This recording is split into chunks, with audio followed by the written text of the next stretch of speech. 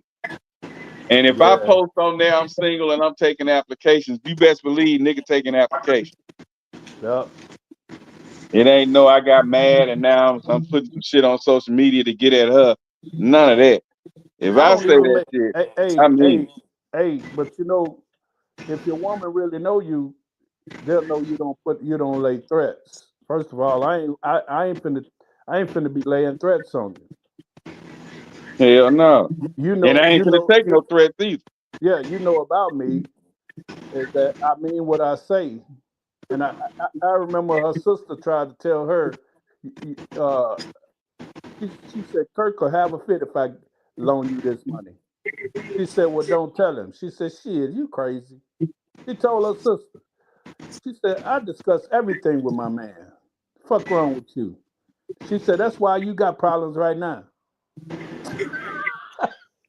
Yeah. She already set the tone. You know what I'm saying? And she ain't even like that. That person 8 times out of 10 jealous of y'all relationship. Absolutely. You know. Yeah, you gotta weed through them too, man. It's just crazy. That's why I just don't deal with nobody. I don't have no friends, you know. And I'm glad, you know what I'm saying. I just don't deal with people. Yeah. I have associates. Right. Like I got a partner. You know, put like this here. I'm cool with people that I don't have to talk to every day. There you go. Like if Jap need to come down here, I want to come down here. The floor is open for Jap. He get open. You know that's a cool friend of mine that people wanted us to be rivals forever. Yep. And he got a daughter. He got a daughter live down here in Dallas. Yeah, he be in Dallas a lot. Yep. But yeah, if him and his girl ever came this way, it's open arms. You know, I got another partner, Kevin Brown. We go way back. You know what I didn't know? I didn't know, man. Jack was with that girl he was with that I think he had them kids with for a long time, and they didn't stay together. I think it was just one child, wasn't it? Well, that girl, he was with her for a long time though. Yeah. And you know what, Kurt? I put them together. What happened? You know, when he did his bid, that's when they fell apart. Oh, okay. Yeah. Okay. There was some things going on while he was doing his bid that she didn't approve of and he didn't correct. So yeah. You know. But when they together a little bit once he got out though? Yeah. I mean, well, let me think. Yeah, they tried. Wasn't the name April? No. I mean, okay, you talking about her. Yeah. Man, that was toxic. That ain't who I put him with. Oh, he ain't still with he still ain't with April, is he? Hell no, they divorced and everything. Oh, okay, yeah, that's the one I remember. But that's my buddy. I don't care what people say. You know, when we get together, we take up like time ain't never been lost. You know what I'm saying? I always liked Jap, man. He was always low key, real cool to me, man. Yeah, he a cool cat, man. I mean, he genuine. It was you know, got the little stuff. Hey, what's up, Jap? Hey, what's up, Jap? What's up, D yeah, that's my man. That's my dude. Hey, that's my man, D Black right there. That nigga cut your hair and hold a cigarette in his mouth, and the smoke never get on you, bro. That's how cool he was, AJ. Yeah, that's my dude. He could hold that cigarette up in his mouth a certain way, man. That nigga never get this. You don't never. Yeah, he my buddy on TikTok. Like he be coming on some of my stuff on TikTok. You know, he still be DJing and stuff. Yeah. Yeah, not as active as but he still do his thing. When they want a seasoned DJ, they give him a call. That nigga been a barber for a long time, boy. That nigga nigga got some miles on his feet, boy. He got more miles than the average man on his feet, boy. Shit, more miles than AJ. But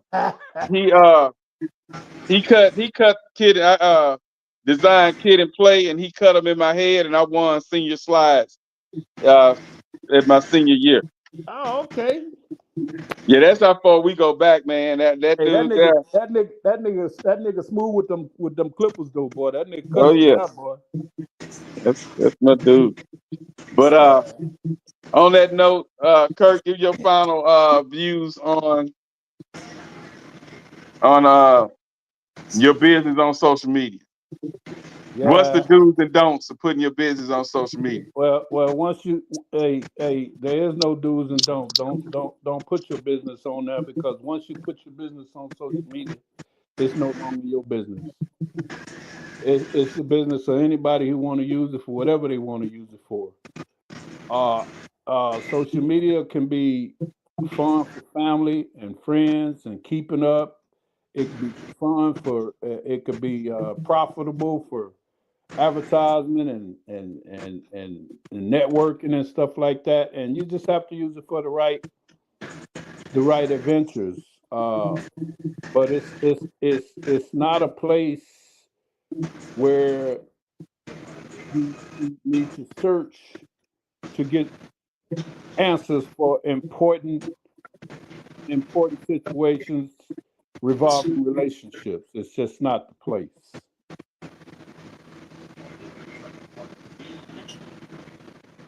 Yeah, and my thing on it, like that guy was saying, people actually, because there's so many single people, so many people wishing they were in relationships, so many people against relationships, that if they see you happy on there, they're going to be against your relationship or waiting to see a downfall. And like he say, soon as him and his significant other broke up, everybody was in his inbox. Everybody was in her inbox. You know, it's like they waiting on you guys to break up, you know, and fail. Because misery loves company. And so I don't believe in posting my relationship things on there, especially up until now, because of that. Right. Because I got a lot of people that's, you know, oh man, that's DJ Black Girl. Me and Austin would actually pick females that we're gonna make famous when we were in high school and college. He'll point them out and say, hey, go over there and talk to her. And I'll talk to her, hang out with her for about a month and a half, and you know, everybody think we going together, we hold hands, going to the lockers and all that stuff. And then as soon as I start talking to her, now she popular. Yeah. Because people couldn't wait to, oh, they ain't never looked at her. But the fact that she was good enough to talk to DJ Black, you know, let me get her. And that's the stuff that I went through. And so when we were talking about body counts and stuff like that, that was my thing, is everybody want to say, oh man, we ran through his girl. But when you step in a building with somebody they couldn't touch, or they tried to touch and couldn't, that made you, like you said, Kurt, we want to be the man. That made you the man. You know, back then. And like I said, when we get older, you know, things change. But that was my thing. I just never wanted nobody that everybody to have. So that's why I couldn't just be with the females that was just as popular as me growing up. Right. You know, I'm like, I can't be with you because you mess with him, me and him don't get along, or me and Jab run in circles, and I can't be with nobody who he didn't have. You know what I'm saying? And me and him was like, you know, back and forth. We would bump a head or two. You know what I'm saying? And so I was like, nah, I can't be with you because you was with him. Yep. And I still hang with him. I still fuck with him. You get what I'm saying? And so if he come and visit me and I'm with somebody he didn't already hit, that's gonna be a little awkward because I don't know whether there was closure. I don't know whether he hit a spot I ain't touched yet. You know, it's just different things that you don't know. So I'll just never be with nobody who I just deal with and I'm, you know, marrying and loving that person. And then this guy got to come stay at my house and she got to cook for him. Then she cooks something. Then he like, yeah, I remember you used to cook this for me. Or you got to run out and run an errand and leave him there. Come back home. That damn Kurt a waka flocka, ain't he? Hey, you come back home. That nigga busy. He ain't in the kitchen no more. That nigga got real comfortable. And then you walk in the house, all of a sudden it get quiet. You hear noise going in, you get in the house, it's quiet as hell. Everybody, ain't nobody talking. Everybody quiet. Don't talk now. Don't stop talking now. What the fuck going on? Hey, don't stop talking now. Hey, what's up? Shit, y'all was having fun 3 minutes ago. What what's up? And then every joke that nigga tells, she cracking up over there. Hey, and you be like, that ain't funny, boy. You stupid. Kirk can paint some pictures, Katie.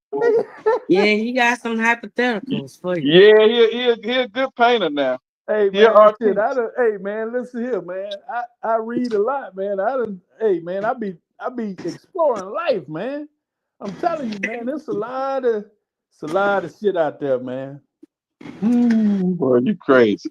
A lot of shit out there. We finna get up out of here, fellas. AJ, it was a pleasure as always. Likewise. Yeah. Hey, that nigga was on your ass tonight with the memes. Yeah, he was locked and loaded, ready. That's my buddy. Because I know AJ be coming out here full of shit playing devil's advocate. But you add that nice little twist to the podcast. You supposed to be bringing some girls or another lady or something with you. They scared, but they men won't let them.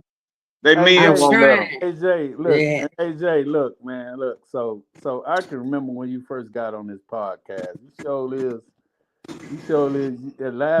First time I saw you on the podcast, looked like you had on a do-rag and stuff upside your head. Now it look like you be putting on makeup and stuff just to come on the podcast. What's up with that? You tripping. I ain't had no do-rag, did I? I don't remember. You was looking crazy. You don't even remember what you had on. Huh?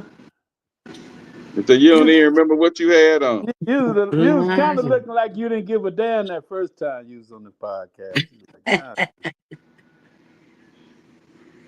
But I believe you said, I'm going to show these the guys here. Shit, I still got that flavor. Shit, I don't know what they talking about. Yeah, I mean, I just be me. Do me. I like that, though. Look, you going to stop with that shit. I got that. What you do, D? Put that dog up there. That damn dog. With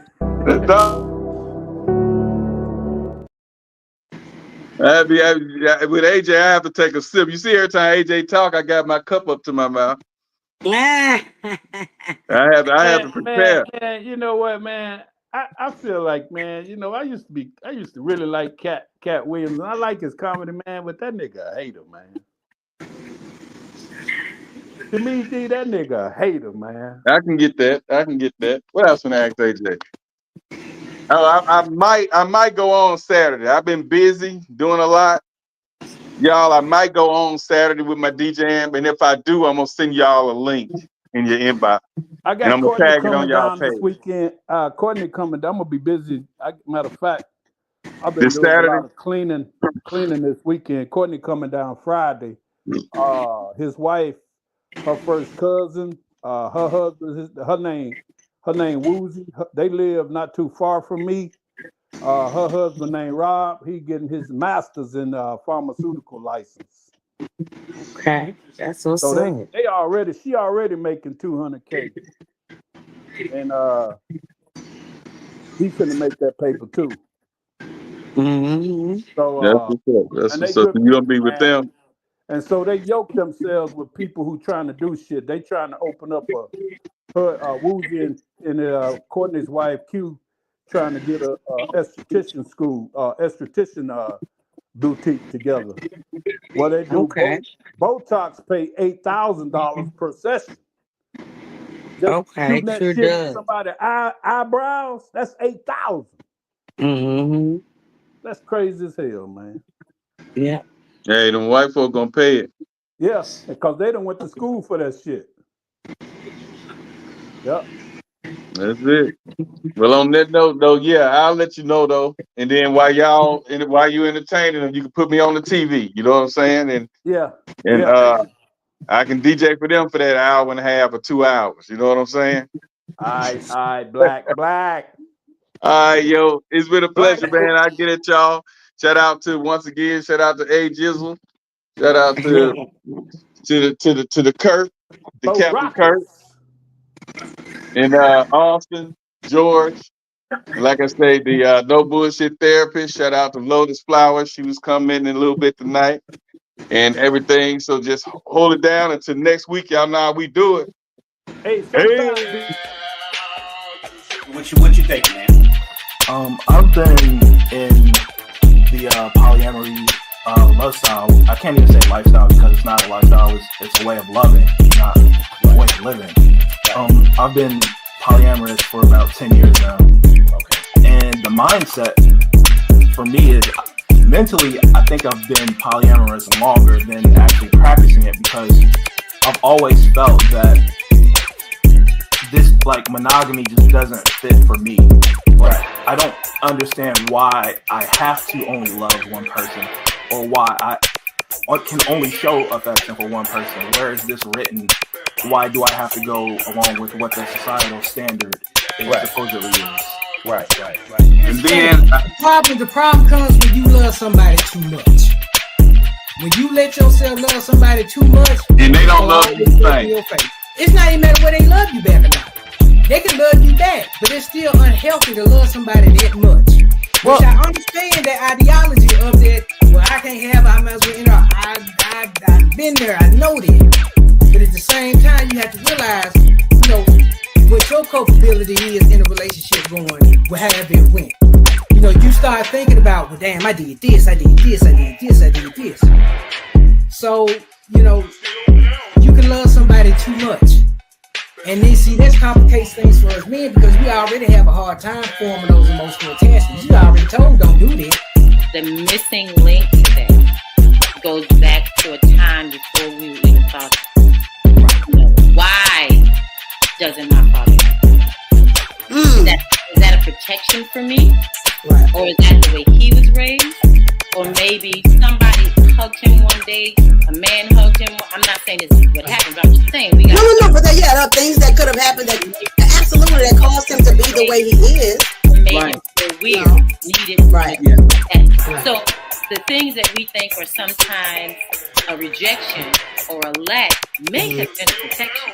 And most of the time they are absolutely. But if we don't understand that, all we know is the rejection. You see, I understand with my father. Men were going to jail, killing each other, and then now we got bisexual, then we got gays, now we got transgender. So with all of that going on, the purpose of that was removing the black man, the black male from the household. Okay? So with him not being in the household, she's getting the welfare, or she's out there in the workforce, forced to take care of herself, and if she have children, to take care of the children alone. Whether he's in jail, whether he's dead, whether he's bisexual, whether he's gay, whatever. The black male was removed from the home, and black woman was forced to provide for the children, for herself. You're missing one other thing that removes black male from the home. That's white women. Because after a while, it was run on black men, white women. Yeah, white women. At one point, black men, they just had to have a white woman. No matter what their social economical status was, white women was the way to go. And so that pulled a lot of black men out of the house. Damn, I sure missed that. I mean, I know Rick James, I know, you hit it. I just didn't think of that as a major absence of the black man. So being a provider means so many things. Right. It means put you in a house. It means I got your back. It means we're doing this together. It means I'm not gonna walk away when things get hard. That's providing, right? I'm gonna provide emotional protection so that you can, I'll be present for you when you don't feel like you can be there for yourself or whatever, So there's so much more definition to the thing, right? And even on the flip side, looking at, men with kids, right? I remember not I did not want a man who had kids. And I was about 25 when I met my ex-husband.